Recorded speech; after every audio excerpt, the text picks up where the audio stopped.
যতগুলা শিশু থেকে শুরু করে শিক্ষার্থী থেকে শুরু করে মরে গেলেই বেদনা বুঝবে। আমার 6টা সন্তান যে ওখানে অনশনে আছে তাদেরটা কে বুঝবে? বুলেট আপনি দেখেছেন বাবা মায়ের আর্তনাদ, অভিশাপ আসমান কাঁপে, আপনাদের কাঁপে না? তার কাঁপে না? অভিশাপের ভয় হয় না?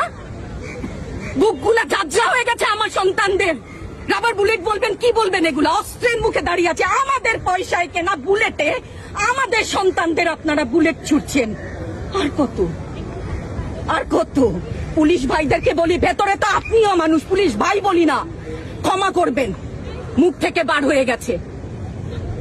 তাদের ঘরেও সন্তান আছে, তাদের খোলসের ভিতরেও মানুষ।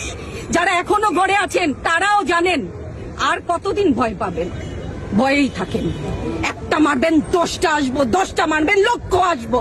সারা দেশের মানুষ, মা বাপ সব একসাথে দাঁড়াবো। ওদের সন্তানকে মানুষ করার জন্য আমাদের কাছে, শিক্ষকদের কাছে পাঠিয়েছিল। কি জবাব দিব? আমার তো কোনো মুখ নাই, আমি শিক্ষক, আমার ভাষা নাই।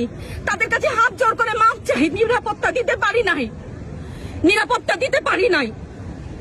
মনে হয় রাস্তায় শহীদ হয়ে গেলে যদি এই লজ্জা আমার কিছুটা কাটে। ওদেরকে বলবার আমার কিছু নাই। আমি হিজাব পরি বলেন আমি হচ্ছে গে জঙ্গি, আরো বলেন না যারাই প্রতিবাদ করছে জঙ্গি। হ্যাঁ, 71-এর সময়ের জঙ্গি এক যদি চেহারা অমন হয়, 24-এর জঙ্গির চেহারা এরকম হবে। তাহলে দল করলেই কেন? দল করার এটা স্বীকৃতি দিতে হবে, দল করলে ক্ষতি কি? অধিকারই তো চাচ্ছি, সাধারণ মানুষের অধিকার চাচ্ছি, ক্ষতি কি? কেন বারবার আমাদেরকে এই কথাটা শুনতে হয়? এই বিভাজনের সুযোগ তো তারা বারবার নিয়েছে, আবার কেন? পিছু হটবা না, ভয় পাবা না।